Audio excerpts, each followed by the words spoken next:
ಏನು ರೀ ರಾಮಾಚಾರಿ ವಿಚಾರ ಗೊತ್ತಾತಂತ. ಅವಾಗ ಬಂದವ್ರ ಮುಂದೆ ಹೇಳಿ ಕಳಿಸಿದ. ಈಗ ನಂಗೆ ಫೋನ್ ಮೊಬೈಲ್ ಇದ್ದಿದ್ದು ನೋಡಿರಿ. ಬಂದವ್ರ ಮುಂದೆ ಹೇಳಿ ಕಳಿಸಿದ, ನನ್ನ ಗೆಳೆಯನ ರಾಮಾಚಾರ್ಯನ ಬಂದು ಹೋಗಂತೇಳಪ್ಪ ಅಂತ. ಅವಾಗ ರಾಮಾಚಾರ್ಯ ಸುದ್ದಿ ಕೇಳಿ ತತ್ಕ್ಷಣವೇ ಏನು ಮಾಡಿದ, ನನ್ನ ಗೆಳೆಯಾಗಿ ಹಿಂಗೆ ಆಪತ್ತು ಬಂದೈತೆ ಅಂತ ತಿಳ್ಕೊಂಡು ಆಸ್ಪತ್ರೆಗೆ ಹೋಗೋರೊಳಗಾಗಿ ಏನಾಗಿತ್ತಂದ್ರೆ ಇಮಾನ ಸಾಹೇಬಿಗೆ ಆರೋಗ್ಯ ತಪ್ಪಿಟ್ಟಿತ್ತು. ಇನ್ನೇನು ಕ್ಷಣ ಹೊತ್ತೊಳಗೆ ಇನ್ನೇನು ಪ್ರಾಣ ಉಳಿಯುವಂಥ ಪ್ರಸಂಗ ಬಂದಿತ್ತು. ಅಂಥ ಪ್ರಸಂಗದ ಹೋಗಿ ಕೇಳ್ತಾನ ರಾಮಾಚಾರ್ಯ, ಅಲ್ಲಪ್ಪ ಯಾವಾಗಲೂ ಒಂದೇ ತಟ್ಟೆ ಒಳಗೆ ಊಟ ಮಾಡಿದವರು, ಯಾವಾಗಲೂ ಎದ್ರ ಬಿದ್ದರೆ ಯಾವತ್ತು ಜ್ಯೋತಿ ಇದ್ದಾರೋ ಇದನ್ಯಾಕೆ ವಿಷಯ ಹೇಳಿಲ್ಲ ನನಗಂತ ತಿಳ್ಕೊಂಡು ಹೇಳಿದಾಗಿಲ್ಲಪ್ಪ. ಅದನ್ನೇನಾಗಿತ್ತು ಅಂದ್ರೆ ರಕ್ತದ ಕಣಗಳು ಕಡಿಮೆ ಆಗ್ಯಾವ. ಅದಕ್ಕೆ ಡಾಕ್ಟ್ರ್ ಏನು ಹೇಳ್ತಾನಂದ್ರೆ ನೀನು ಸಂಬಂಧಪಟ್ಟಂಥ ರಕ್ತದ ಕಣಗಳಿದ್ರೆ ನನ್ನ ಆರೋಗ್ಯ ಉಳಿತಿದ್ದ ಸುಧಾರಿಸಂತ ತಿಳ್ಕೊಂಡು ಹೇಳ್ತಾರೆ. ಅದಕ್ಕೆ ನಮ್ಮ ಬಂಧು ಬಳಗದವರು ಯಾರೋ ಬಂದು ಸಹಿತ ರಕ್ತ ಕಣ ಹೊಂದವಲ್ದು. ಏನಾದರೂ ಮಾಡಿ ರಕ್ತದ ಕಣ ಕೊಡಬೇಕು ಅಂತ ತಿಳ್ಕೊಂಡು ವಿಚಾರ ಮಾಡಿ ಏನಾಗೋದು ರಕ್ತ ಸಿಗೋಲ್ದು ಅಂದಾಗ ಅವಾಗ ಏನು ಮಾಡಿದ್ರು ರಾಮಾಚಾರ್ಯ ರಕ್ತ ಪರೀಕ್ಷೆ ಮಾಡಿ ಡಾಕ್ಟ್ರು ಅವತ್ತಿನ ದಿವಸ ಏನು ಮಾಡಿದ್ರಂದ್ರೆ ರಕ್ತ ತೆಗೆದು ರೈಮಾಣ ಸಾಹಿಬ್ ಹಾಕಿದ್ರಂತ. ಅವಾಗ ಅಂತಾನ ರೈಮಾಣ ಸಾಹೇಬ, ಅಲ್ಲೋ ನನ್ನ ತಂದೆ ಒಮ್ಮೆ ಪ್ರಾಣ ಏನು ನನ್ನನ್ನು ಜನ್ಮ ಕೊಟ್ರೆ ನೀವು ಮತ್ತೊಮ್ಮೆ ನನ್ನ ಜನ್ಮ ಕೊಟ್ಟ ಆತಲ್ಲಪ್ಪ, ಎಂಥ ಉಪಕಾರ ಆತ್ಮೀಯ ಗೆಳೆಯ ಇದೆಯಪ್ಪ ತಿಳ್ಕೊಂಡು ಇರಬೇಕು ನಿನ್ನಂಥ ಗೆಳೆಯ ಅಂತ ತಿಳ್ಕೊಂಡು ಅಂದಂತ. ಅದಕ್ಕೆ ಆ ರೀತಿ ನಾವೇನು ದಯಾಗುಣ ಇರಬೇಕು. ಮುಂದೆ ಏನಾಗ್ತದೆ ಅನ್ನೋ ಪ್ರಸಂಗ ಅವಾಗ ಯಾವಾಗ ಆ ರಾಮಾಚಾರ್ಯ ರಕ್ತ ಕೊಟ್ಟ ಅವಾಗ ರೈಮಾಣ ಸಾಹೇಬನ ಆರೋಗ್ಯ ಸುಧಾರಿಸ್ತು. ಕೆಲವೇ ದಿನದೊಳಗೆ ಮನೆಗೆ ಬಂದು ಸೇರಿಕೊಂಡ. ಮುಂದೆ ಏನಾಗಿತ್ತು ಪ್ರಸಂಗ ಅಂದ್ರೆ ಆ ರಾಮಾಚಾರ್ಯಗೆ ಬಡ ಕುಟುಂಬದಲ್ಲಿ ಜನಿಸಿದ್ದ ಬ್ರಾಹ್ಮಣ ಇದ್ದರೂ ಸಹಿತ ತಾನು ಏನು ಮಾಡ್ತಿದ್ದಂದ್ರೆ ಏನಾದರೂ ಪೂಜೆ ಪುನಸ್ಕಾರಗಳು ಬಂದರೆ ಮಾತ್ರ ತಾನು ಒಟ್ಟು ಉಪಜೀವನ ಮಾಡಬೇಕಾಗಿತ್ತು. ಅವತ್ತೆಲ್ಲ ಧರ್ಮ ಇತ್ತು. ಏನಿತ್ತಂದ್ರೆ ಯಾರು ಎಂಥ ಕಾಯಕ ಮಾಡಬೇಕು ಅದೇ ಕಾಯಕವನ್ನು ಸತ್ಯನಿಷ್ಠದಿಂದ ಮಾಡುವಂಥ ಕಾಯಕ ಇತ್ತು. ಇವತ್ತೇನಿಲ್ಲ, ಇವತ್ತು ಯಾರು ಬೇಕಾದ್ರೆ ಏನು ಬೇಕಾದ ಕಾಯಕ ಮಾಡ್ಬೋದು ನೋಡ್ರಿ. ಭಾರಿ ಶ್ರೀಮಂತರು ಇರ್ತಾರೆ, ಏನಕ್ಕಿರ್ತಾರೆ ಫುಟ್ವೇರ್ ಅಂತಲ್ಲ ಚಪ್ಪಲ್ ಅಂಗಡಿ ಹಾಕಿರ್ತಾರೆ. ಮತ್ತು ಏನೇನೋ ಶ್ರೀಮಂತ ಇರ್ತಾನೆ, ಏನೆಲ್ಲ ಉದ್ಯೋಗ ಮಾಡ್ತಾನೆ. ಇವತ್ತು ಯಾರಿಗೆ ನಿರ್ಬಂಧ ಇಲ್ಲ, ಇವತ್ತು ಇದನ್ನೇ ಮಾಡಬೇಕಂತ. ಆವಾಗಿನ ಕಾಲೊಳಗೆ ಹಂಗಿಲ್ಲ, ಯಾರು ಏನು ಮಾಡಬೇಕು ಅದನ್ನೇ ಮಾಡಬೇಕು. ಅದಕ್ಕಾಗಿ ಅವತ್ತು ದಿವಸ ಯಾವ ಬಡ ಬ್ರಾಹ್ಮಣ ತನ್ನ ಪೂಜೆ ಪುನಸ್ಕಾರ ಬಂದಂಥ ಉಪಜೀವನದಿಂದ ತನ್ನ ಹೊಟ್ಟೆ ಜೀವನ ಸಾಗಿಸಬೇಕಾಗಿತ್ತು. ಅಂಥ ಪ್ರಸಂಗದೊಳಗೆ ಆ ರಾಮಾಚಾರ್ಯಗೆ ಏನಾಗಿಲ್ಲ, ಒಬ್ಬಕ್ಕೆ ಮಗಳಿದ್ಳು, ವಯಸ್ಸಿಗೆ ಬಂದಳು, ಸಾಕಷ್ಟು ವಿದ್ಯಾಭ್ಯಾಸ ಮಾಡಿಸಿದ. ಅದರ ಮದುವೆ ಮಾಡಿಕೊಡ್ಬೇಕಂತ ತಿಳ್ಕೊಂಡು ವಿಚಾರ ಮಾಡ್ತಾನೆ. ಆದ್ರೆ ಏನಾಗಿತ್ತಂದ್ರೆ ಬಂದವರೆಲ್ಲ ರಾಮಾಚಾರ್ಯ ಮಗಳು ನೋಡ್ತಿದ್ರು, ಮನಸ್ಸಿಗೆ ಬಂದ ತಂತಿದ್ರು, ಹೋಗುವಾಗ ಹೇಳ್ತಿದ್ರು ಊರಿಗೆ ಹೋಗಿ ಸುದ್ದಿ ತಿಳಿಸ್ತೀವಿ ನಿಮ್ಗಂತ. ಈಗ ಅಂತಾರಿಲ್ರಿ, ಈಗ ಅನ್ನೋದಿಲ್ಲ. ಈಗ ಆಗಿಂದಾಗ ಎಲ್ಲ ನಿಮ್ಮ ಏನಾಗೈತೆ ರೀ, ಮೊಬೈಲ್ದಾಗೆಲ್ಲ ಬಿಟ್ಟಿರ್ತೀರಿ, ಅವರು ಒಪ್ಕೊಂಡೇ ಬಿಟ್ಟಿರ್ತಾರೆ. ನೀವು ಎಲ್ಲ ಒಪ್ಪಿಗಿದ್ರೆ ಮಾತ್ರ ಕರೆಸಿ ಬಿಡ್ತಾರೆ ನಿಮ್ಮನ್ನು. ಇವತ್ತೇನು ಹಂಗೆ ಖರ್ಚು ಮಾಡಿ ಭಾಳ ಮಂದಿ ಕರ್ಕೊಂಡು ಹೋಗಿ ಹೋದ್ಮೇಲೆ ಯಾರ್ದು ಒಳ್ಳೆ ವಾಪಸ್ ಬಂದದ ಸುದ್ದಿ ಗೊತ್ತಿಲ್ಲ ಇವತ್ತು. ಯಾಕೆ ಅಂಥ ದಿನಮಾನ ಬಂದುಬಿಟ್ಟೈತೆ. ಇರಲಿ, ಹಿರಿಯರು ಕರ್ಕೊಂಡು ಹೋಗಿ ಓದಿಸ್ಕೊಂತೀವಿ ಬಂದಿಲ್ಲ ಈಗ.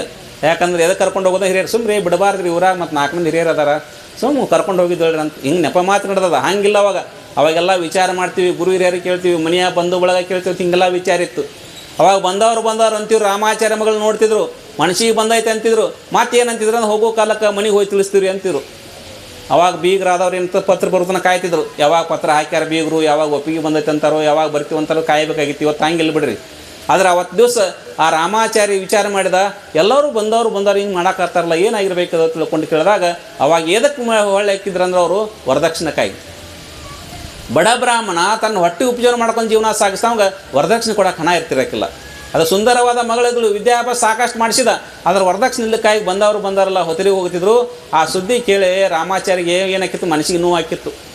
ಯಾವಾಗ ಗಂಡಗೆ ನೋವು ಹಾಕಿತ್ತು ಅಂದ್ರೆ ಆತನ ಧರ್ಮ ಪತ್ನಿಯು ಸಹಿತ ನೋವಾಗಿ ಅಂತೇಳು. ಇಂಥ ಒಬ್ಬಕ್ಕೆ ಮಗಳು ಹುಟ್ಟಿದ್ರೆ ಆಗಲ್ಲ ಅಂತಿದ್ರು. ಏನ್ರಿ, ಮಗಳು ಹುಟ್ಟಿದ್ರೆ ಒಂದು ಹುಣ್ಣು ಹುಟ್ಟಿದಂಗೆ ಅಂತಿದ್ರಿ ಇಲ್ಲಿ. ಅದಕ್ಕೆ ಅವತ್ತಿನ ಕಾಲಮಾನ ಹಂಗಿತ್ತು. ಈಗ ಹಂಗಿಲ್ಲವ. ಈಗ ಹೆಂಗೈತಂದ್ರೆ ನಿಮ್ದು ಎಲ್ಲ ಹಣ್ಣಲ್ಲ. ಜಗತ್ತಿಗೆ ಯಾರನ್ನ ಹೆಣ್ಮಕ್ಳು ಅದಾರ ಅವ್ರು ಏನಿದ್ದಂಗೆ ಇವತ್ತು ಬಂಗಾರ ಇದ್ದಂಗೆ ಇವತ್ತು ನೋಡ್ರಿ. ಎಲ್ಲ ನಿಮ್ದು ಆಧಾರ, ಎಲ್ಲ ಫ್ರೀ, ಎಲ್ಲ ನಿಮ್ಗೆ. ಇನ್ನು ಮುಂದೆ ಏನು ಬರ್ತದೆ ಎಲ್ಲ ನಿಮ್ಗೆ. ನಮ್ದು ಏನಿಲ್ಲಪ್ಪ, ನೀವೇನು ಸಿಟ್ಟ ಆಗಬೇಡ್ರಿ. ಯಾಕಂದ್ರೆ ನಾವು ಸುಮ್ಮನೆ ಹಾಕಿ ಮನೆಗೆ ಹೋಗೋರು. ನಾನು ಕೇಳಿದ್ನಿ ಒಂದು ಸಲ, ಯಾರನ್ನ ಕೇಳಿ ನಾವು ಹೆಸರು ಇಡಂಗಿಲ್ಲ ಏನು ರೀ. ಮತ್ತು ನಮ್ಗೆ ಯಾಕೆ ಹಿಂಗೆ ಮಾಡಿರಿ, ನೀವೇನು ರೀ ಓಟ್ ಹಾಕಿ ಮನೆಗೆ ಹೋಗ್ಬಿಡೋರು, ಅವರೆಲ್ಲ ನಮ್ಗೆ ವರ್ಷ ಗಂಟೆ ನಮ್ದು ಹೆಸರು ಹೇಳ್ತಾರೆ ಅಂತ. ಅದಕ್ಕೆ ನಿಮಗೆಲ್ಲ ಫ್ರೀ ಆಗೈತವ ಇರಲಿ. ಆದರೆ ಅವತ್ತು ದಿವಸ ಆ ರಾಮಾಚಾರಿ ಗಂಡ ಹೆಂಡತಿ ಭಾಳ ಚಿಂತೆ ಇತ್ತು. ಏನು ಮಾಡಬೇಕಂತ ಇಂಥ ವಿಚಾರ ಮಾಡಾಕತ್ರು.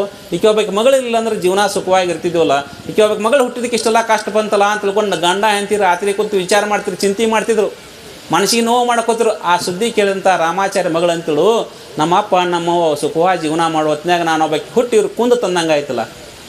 ನಾನೊಬ್ಬಕ್ಕೆ ಇರ್ಲಿಕ್ಕಂದ್ರೆ ಆರಾಮ್ ಜೀವನ ಸಾಗಿಸಿದ್ರು, ಸುಖವು ಜೀವನ ಸಾಗಿಸಿದ್ರು.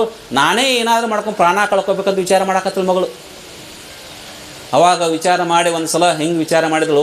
ಏನೋ ಊರು ಮುಂದೆ ಒಂದು ಬಾವಿ ಅದ, ಸೇದು ಬಾವಿ ಅಂತ ಇರ್ತಿದ್ದು. ಅವಾಗ ಎಲ್ಲರೂ ಹೋಗಿ ಅಲ್ಲೇ ತೊಗೊಂಡು ಹೋಗಿ ನೀರು ಸೇದ್ಕೊಂಡು ಬಂದು ಕೊಡುವಂಥ ಪ್ರಸಂಗ ಇತ್ತು. ಏನು ಮಾಡಿದಳು ಅಂದ್ರೆ ಸಾಯಂಕಾಲ ಸಮಯ ಹೊತ್ತಿಗೆ ಆ ರಾಮಾಚಾರ್ಯ ಮಗಳು ಏನು ಮಾಡ್ತಿದ್ದಳಂದ್ರೆ ಕೊಡ ತೊಗೊಂಡು ನೀರು ತೊಗೊಂಡು ಕುಂಬರ್ಬೇಕಂತ ಎಂದೂ ಹೋದಾಕಿಲ್ಲ. ಕೊಡ ತೊಗೊಂಡು ಹೋದ್ಲು.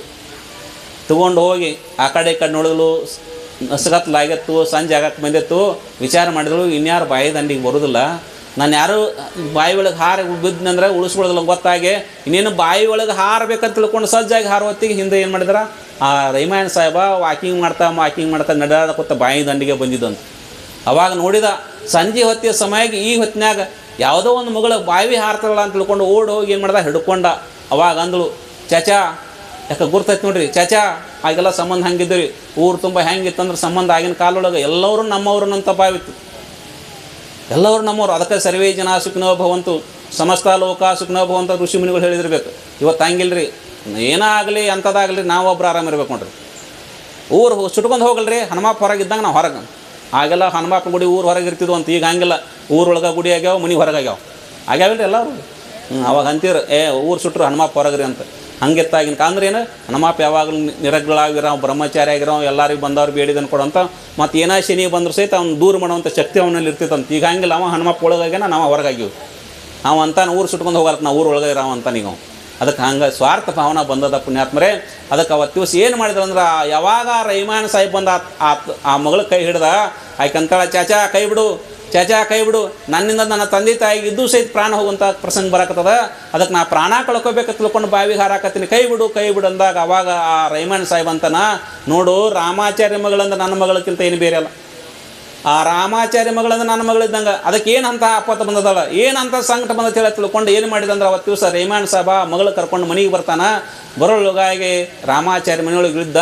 ಅವಾಗ ಕೇಳ್ತಾನಲ್ಲಪ್ಪ, ಇವತ್ತಿನ ದಿವಸ ನಿನ್ನ ಮಗಳಂದ್ರೆ ಬೇರೆ ಅಲ್ಲ, ನನ್ನ ಮಗಳು ಬಾವಿಗೆ ಬಿದ್ದು ಪ್ರಾಣ ಬೀಳ್ಕೊಂತ ಸಮಯಕ್ಕೆ ಬಂದೈತೆ, ಸಂಕಟ ಒಳಗೆ ಬಂದೈತೆ ಅಂದ್ರೆ ಈ ವಿಷಯ ಹೇಳಬಾರ್ದೇನೋ ನನಗೆ, ಏನು ನಡೆದದು ಹೇಳಿ ನಿಮ್ಮ ಮನೆಯೊಳಗೆ ಅಂಥ ಪ್ರಸಂಗ ಅಂದಾಗ ಅವಾಗ ರಾಮಾಚಾರ್ಯ ಸವಿಸ್ತಾರವಾಗಿಲ್ಲ, ಇಲ್ಲಿ ತನಕ ವರ ಎಲ್ಲ ನೋಡಕ್ಕೆ ಬರ್ತಾವೆ, ಮಗಳು ಮದುವೆ ಮಾಡೋಕೆ ಕೊಡ್ಬೇಕಂದ್ರೆ ಅದು ವರದಕ್ಷಿಣಕ್ಕಾಗಿ ತಿರುಗಿ ಹೋಗ್ತಾರಂದ್ರೆ ಅದೆಲ್ಲ ಮನಸ್ಸಿನ ನೋವು ಇದು ವಿಚಾರ ಕೇಳ್ಕೊಂಡು ಮಗಳು ಪ್ರಾಣ ಬಿಡಕ್ಕಂತ ಹೊಂಟಾಳ ತಿಳ್ಕೊಂಡ್ರೆ ರಾಮಾಚಾರ್ಯ ಹೇಳಿದಾಗ ಅವಾಗ ರೈಮಾನ್ ಸಾಹೇಬ್ ಅಂತಾನ, ಅಲ್ಲ ನನ್ನ ಧರ್ಮದೊಳಗೆ ಇಸ್ಲಾಂದೊಳಗೆ ಏನದ ಮುಖ್ಯವಾಗಿ ಹಿಂದೂಗಳಾದವ್ರು ಕಾಶಿ ಯಾತ್ರೆ ಮಾಡಬೇಕಂತ, ಮತ್ತು ಮಾನವಕ ಜನ್ಮಕ್ಕೆ ಬಂದ ಮೇಲೆ ಶ್ರೀಶೈಲ ಶಿಖರ ನೋಡಬೇಕಂತ.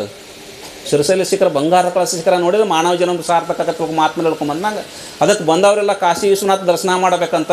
ಅದಕ್ಕೆ ಇಸ್ಲಾಂ ಧರ್ಮದೊಳಗೆ ಏನಂತಂದ್ರೆ ಹಜ್ ಯಾತ್ರೆ ಮಾಡಬೇಕಂತ. ಅದಕ್ಕಾಗಿ ಅವ್ರು ಏನು ಮಾಡ್ತಾರಂದ್ರೆ ಧರ್ಮದಿಂದ ಬಳಸಿದಂಥ ಕಾಯಕ ಮಾಡಿದ್ರೊಳಗೆ ಹಣವನ್ನು ಕೂಡಿಸಿಟ್ಟು ಜೀವನದ ಒಮ್ಮೆ ಹಜ್ ಯಾತ್ರೆ ಮಾಡಕ್ಕೆ ಹೋಗ್ತಾರೆ ಅವರು. ಅದಕ್ಕೆ ಅವತ್ತು ದಿವಸ ರೈಮಾನ್ ಸಾಹೇಬ್ ಹಜ್ ಯಾತ್ರೆ ಮಾಡ್ಬೇಕಂತ ತಿಳ್ಕೊಂಡು ಏನು ಮಾಡಿದ್ದಂದ್ರೆ ದುಡ್ಡು ಕೂಡಿಸಿಟ್ಟಿದ್ದ. ಆ ದುಡ್ಡವನ್ನೆಲ್ಲ ತೊಗೊಂಡು ಬಂದು ಆ ರಾಮಾಚಾರ್ಯ ಕೈಯಲ್ಲಿ ಕೊಟ್ಟು ಏನು ಮಾಡಿದಂದ್ರೆ ಮಗಳು ಮದುವೆ ಮಾಡೋಣ ಅಂತ ತಿಳ್ಕೊಂಡು ಇಬ್ಬರು ಜೊತೆ ಸೇರಿ ಆ ರಾಮಾಚಾರ್ಯ ಮಗಳು ಮದುವೆ ಮಾಡಿದ್ರಂತ ನೋಡ್ರಿ. ಯಾಕೆ ಅವನೊಂದು ಉಪಕಾರ ಮಾಡಿದಲ್ಲ,